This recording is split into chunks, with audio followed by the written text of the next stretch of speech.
السلام علیکم ورحمۃ اللہ وبرکاتہ۔ ناظرین، واٹس ایپ پر ایک فتویٰ گشت کر رہا ہے کہ جھینگا کھانا جائز نہیں ہے۔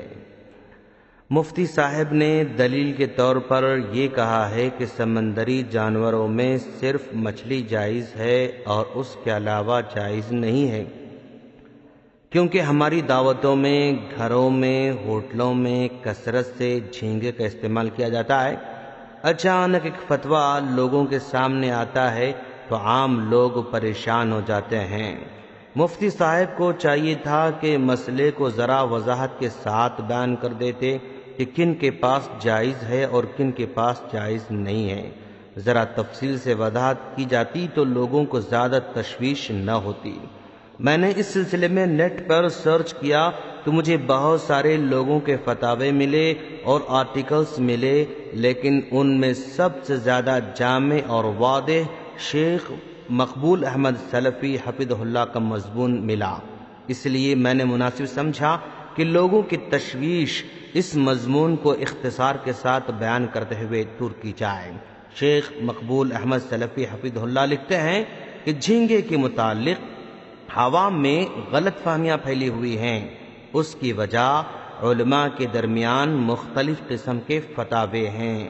کسی نے جھینگے کو مچھلی کہا، کسی نے مچھلی نہیں مانا، کسی نے اس کا کھانا جائز کہا، کسی نے ناجائز کہا تو کسی نے مکروہ تحریمی کہا۔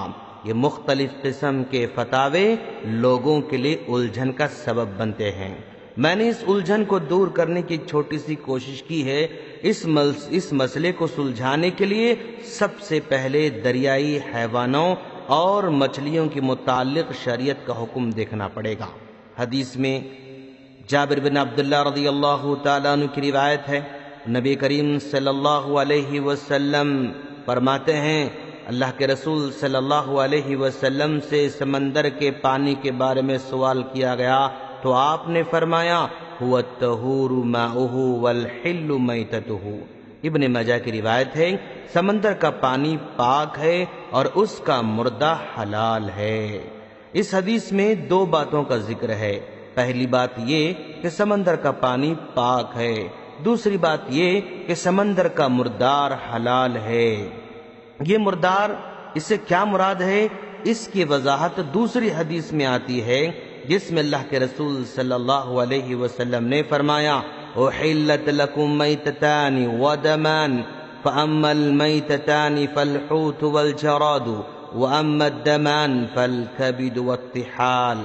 ابن ماجہ کی روایت ہے جس میں اللہ کے رسول صلی اللہ علیہ وسلم فرماتے ہیں، تمہارے لیے دو مردار اور دو خون حلال قرار دیے گئے ہیں۔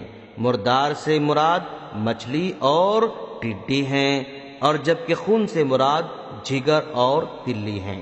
اب بات واضح ہو گئی کہ سمندر کی مری ہوئی مچھلی ہمارے لیے حلال ہے۔ اس حدیث سے ایک مسئلہ اور بھی واضح ہو گیا کہ جب مردار مچھلی جائز ہے تو زندہ مچھلی خواہ کسی بھی قسم کی ہو بدرجہ اولا جائز ہے۔ قرآن و حدیث کی روشنی میں یہ بات واضح ہو گئی کہ سمندر میں پائی جانے والی ہر قسم کی مچھلی کا شکار کرنا اور اس کا کھانا جائز ہے۔ یہاں ایک سوال اہم ہے، کیا جھینگا مچھلی ہے یا نہیں؟ جو فتویٰ گشت کر رہا ہے وہ دراصل حنفی مسلک کے تحت دیا گیا ہے، کیونکہ حنفی مسلک میں جھینگا مچھلی میں شمار نہیں ہوتا ہے، اس لیے ان کے پاس جھینگے کا کھانا مکروہ تحریمی لکھا ہے۔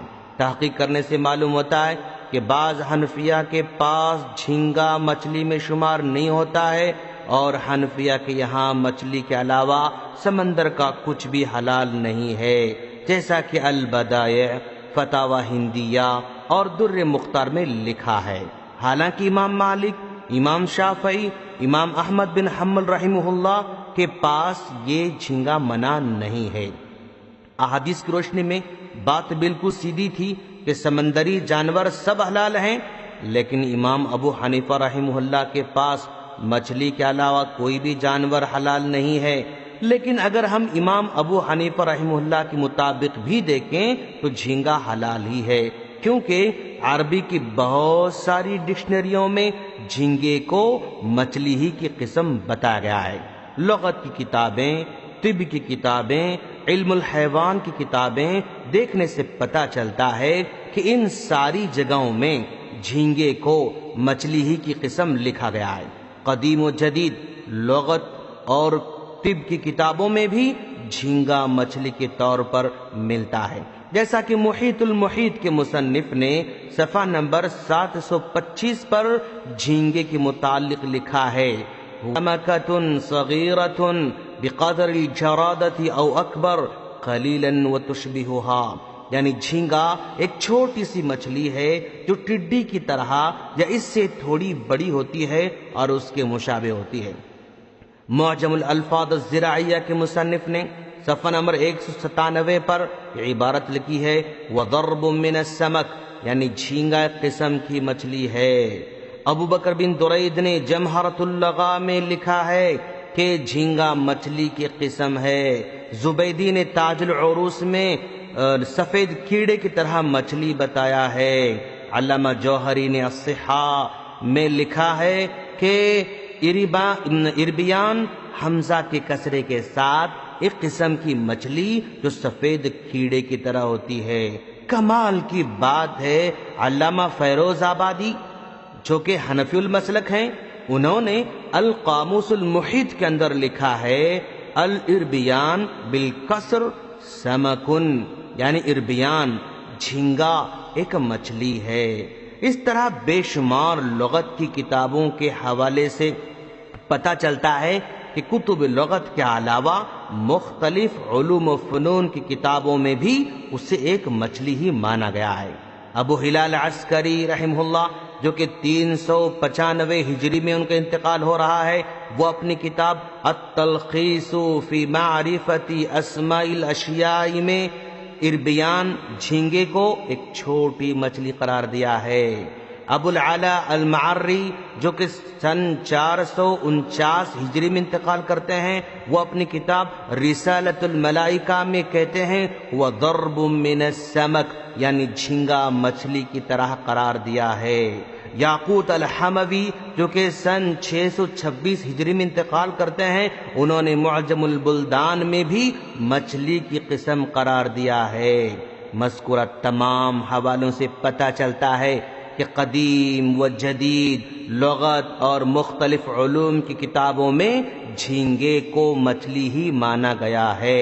ساتھ ہی عرف عام میں بھی مچھلی ہی سے وہ متعارف ہے، اس لیے ہم دیکھتے ہیں کہ جھینگا مچھلی مارکیٹ میں ملتا ہے، نہ کہ گوشت کے دکانوں پر، اور ہوٹلوں میں بھی مچھلی کی فہرست میں اس کو شامل کیا جاتا ہے۔ حنفیہ کے یہاں سمندر کی ساری مچھلیاں حلال ہیں۔ علامہ سرخسی نے المبسوط میں لکھا ہے: جمیع انواع السمک حلال، یعنی ہر قسم کی مچھلی حلال ہے۔ گویا حنفی فقہ کی روشنی میں بھی جھینگا حلال ہے۔ چنانچہ حنفی عالم ظفر احمد عثمانی تھانوی رحمہ اللہ نے اعلاء السنن صفحہ جلد نمبر 17 اور صفحہ نمبر 199 پر لکھا ہے: وبالجملة فكل ما كان من جنس السمك لغة وعرفا فهو حلال، من جملہ جو لغت اور عرف میں مچھلی ہو وہ بغیر اختلاف کے حلال ہے، جیسے کوتری، جھینگا اور ان جیسی چیزیں۔ لغت کی کتاب اور طب کی کتابیں، حیوان کی کتابیں، عرف عام میں جھینگے کو مچھلی شمار کی جاتی ہے، اور یہ ثابت ہو گیا۔ اسی طرح حنفی اہل لغت نے بھی اسے مچھلی لکھا ہے، اور ساتھ ہی مشہور حنفی عالم نے بصراحت کے ساتھ جھینگے کو حلال لکھا ہے۔ یہاں تک کہ قرآن سے ثابت ہے کہ مچھلی کے علاوہ پانی پر منحصر سارے حیوان حلال ہیں۔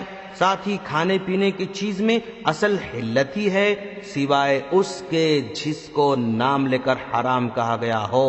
جھینگا ان حیوانوں میں سے نہیں ہے جن کی ممانعت آئی ہے، گویا قاعدے کے روح سے بھی اس کا حلال ہونا ثابت ہوتا ہے۔